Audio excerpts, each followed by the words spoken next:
yo formé parte de eso.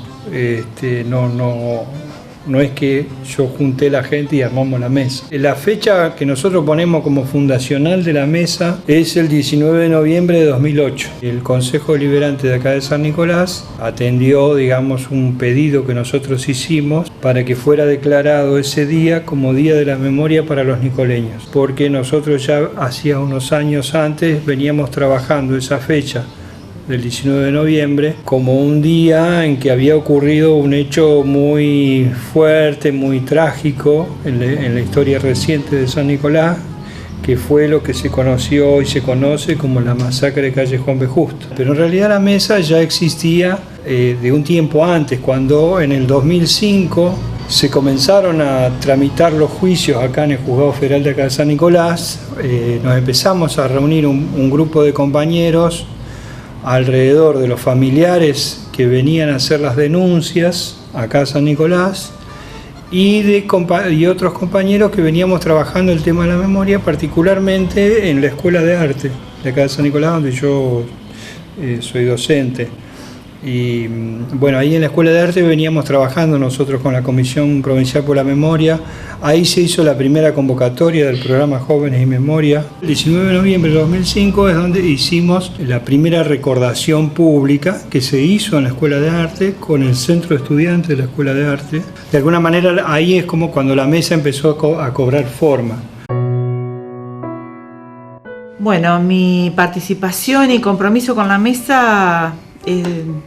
el porqué es, bueno, el compromiso que asumí de acuerdo a lo que pasó durante la dictadura militar y todo lo que ya sabemos de desaparecidos, presos, secuestrados. Había que hacer algo. Una vez que uno se da cuenta de lo que pasa y de lo que pasó, no puede quedar en su casa, por lo menos no es mi carácter. Cuando sé que hay algo que hacer por un motivo válido, ahí voy a estar. Y en la mesa, bueno, el compromiso es lograr que todos los genocidas estén presos. He sido una persona que militó en política desde mis épocas de 20 años, desde la apertura del proceso democrático. Trabajamos por estas cosas y soñamos con cosas como las que soñaban los compañeros que desaparecieron. Cuando decidí correrme un poquito de espacios políticos, para meterme un poquito adentro de mi casa, me convocó un compañero que para mí tiene una referencialidad muy importante, que es el Cholo, y que en mi historia de militancia, en mi historia política, de conocer muchos compañeros, a mí me parecía que era la persona más coherente con esta causa que yo había conocido en todo ese trayecto. Entonces él me invitó a participar y me parecía muy desleal de mi parte decir que no, por un lado, por lo que él significaba en este tema, y para mí era como, bueno, ¿por qué colgar la mochila? ¿Por qué no seguir? Estoy en la mesa de la memoria porque soy parte de la generación víctima de la dictadura, era militante en la época de la dictadura. Me siento comprometida con esa historia, con las consignas de memoria, verdad y justicia, y estoy desde hace más o menos 4 años compartiendo con los compañeros de la mesa. Si bien siempre milité, empecé a acompañar a estos compañeros de la mesa de la memoria que hace unos cuantos años que están trabajando, por el hecho que yo veía la necesidad de que lo que ocurrió no vuelva a ocurrir, es decir, el nunca más se haga realidad. Y ese nunca más que se haga realidad es a través de los juicios que nosotros vimos a quienes hoy lo están enjuiciando, ¿no? Y buscar realmente justicia, memoria y verdad.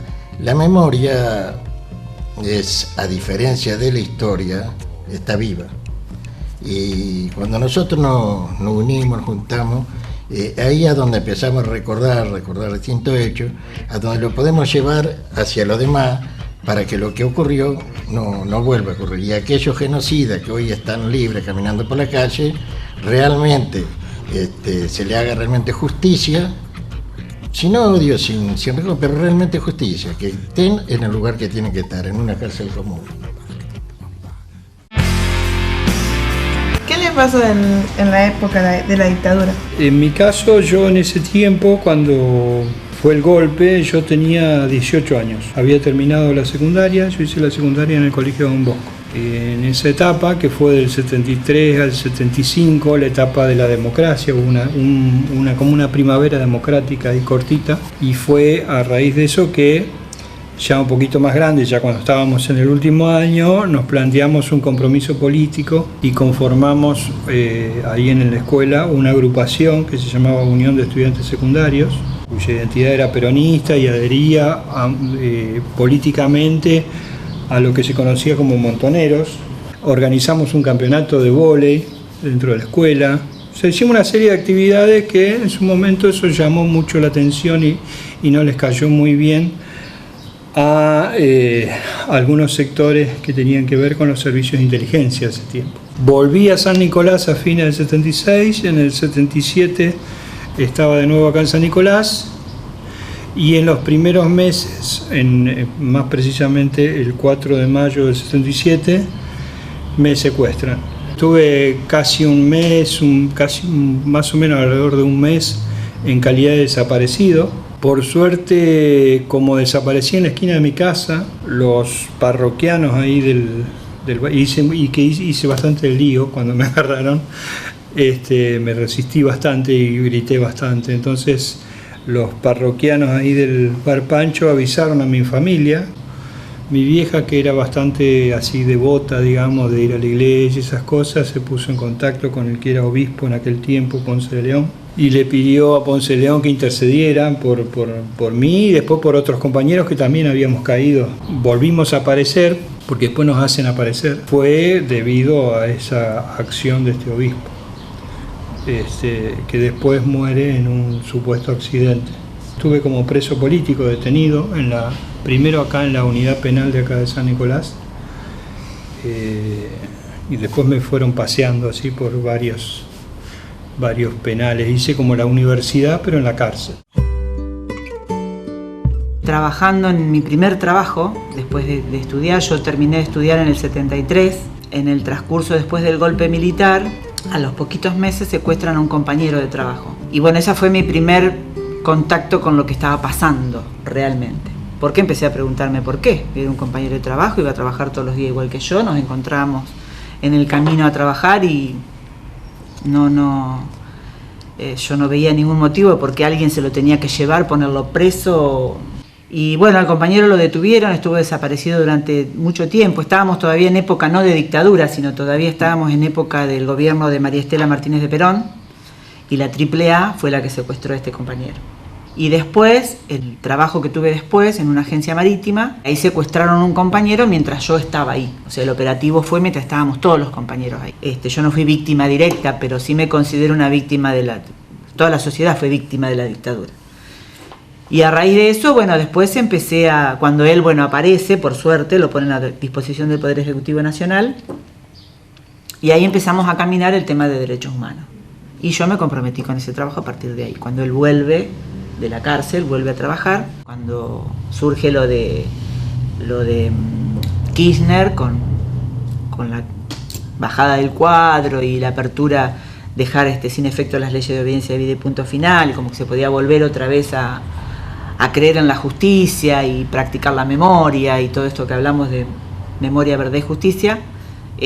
Así se conforma la mesa de la memoria y bueno, y ahí empiezo a trabajar nuevamente, me integro nuevamente a trabajar en esto de la problemática de derechos humanos.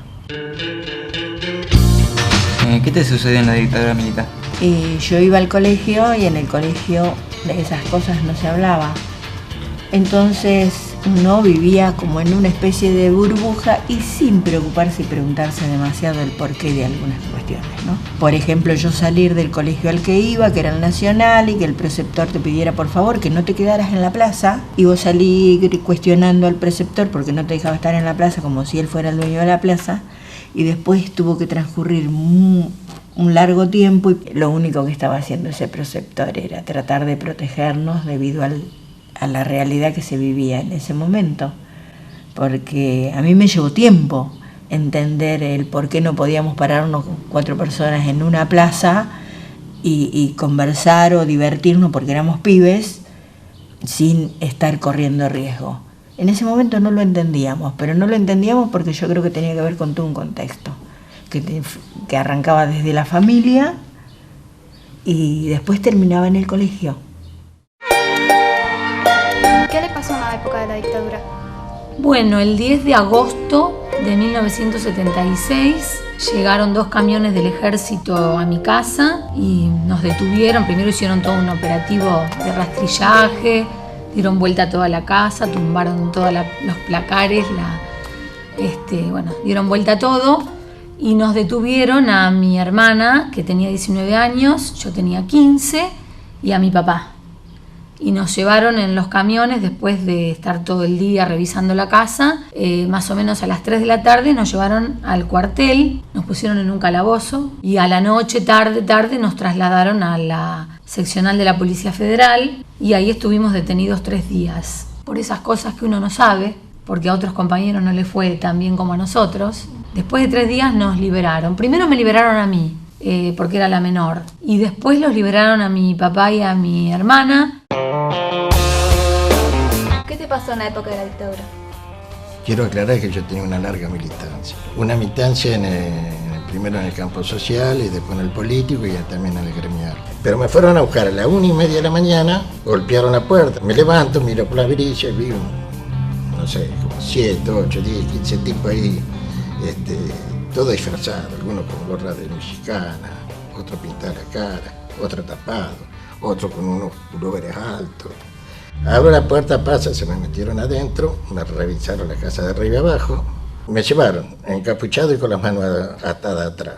Y gracias a Ponce León, al obispo Ponce León, que a través de un policía que trabajaba ahí, gracias a este policía también, avisa a mi viejo, le dice, mira, mi viejo también se llamaba Alfredo, dice, Alfredo, no vayas a decir nada, pero tu hijo está en tal lugar. Bueno, después de golpear, nos rompieron la dentadura y otras cosas más, me llevan al reconocimiento, me hicieron simulacro de fusilamiento y otras cuestiones más. Todo este tiempo que estuve en la cárcel, lo que vi fue tremendo. Chicos como está el Cholo Budazzi, que ustedes lo conocen acá, tenía 17 años, yo ya tenía 28 años. Hasta un chico de 13 años vi torturado, que tuvo 6-7 meses, y después de 6-7 meses lo lograron, pero totalmente torturado. Me llevaron al cuartel como a los 7-8 meses, donde, claro, no conocía a nadie, nunca había nadie, que fueron años tremendos, porque la persecución continúa afuera, no tenía laburo. ¿Qué mensaje le daría a los jóvenes? Pero los protagonistas tienen que ser ustedes, ese me parece que es el mandato. Tienen que ponerse la mochila de ser activos, sujetos activos en esa construcción, valorando lo que se ha conseguido hasta ahora y yendo por más. Comprométanse, métanse, sepan lo que pasa, no es que nada me importa, yo sé que a ustedes les importan muchísimas cosas. No podés pasar los tiempos, pero sí viví como joven. Tienen que aferrar, abrazar a eso, porque eso es lo que les va a dar identidad. Pero comprometerse, se van a sentir, les aseguro, una felicidad interior extrema. Cuando uno da una mano al otro, es acá donde uno lo recibe. Sin rencor, sin temor, sin dolor, sin amor, así voy, donde estoy, no sé bien qué pasó, pero solo estoy con un lápiz y un papel, mirando hacia el vacío sin pensar en proceder. Y a veces necesito de un abrazo muy sincero y de palabras que me alienten a empezar desde cero, con la persona que valore lo que tengo y lo que hago, y no se convierta en pesadilla para este tonto ilusionado. Si supieras lo que pasé, si supieras lo que hice, si supieras cómo lloré, sanarías mis cicatrices, si supieras perdonar y no te alejaras de mi lado por las veces que fallé. Estoy arrepentido, pero mientras voy buscando mi vida se va yendo, solo estoy quedando, la soledad estoy sintiendo, pero sin embargo yo me sigo equivocando, sigo creyendo y me sigue lastimando.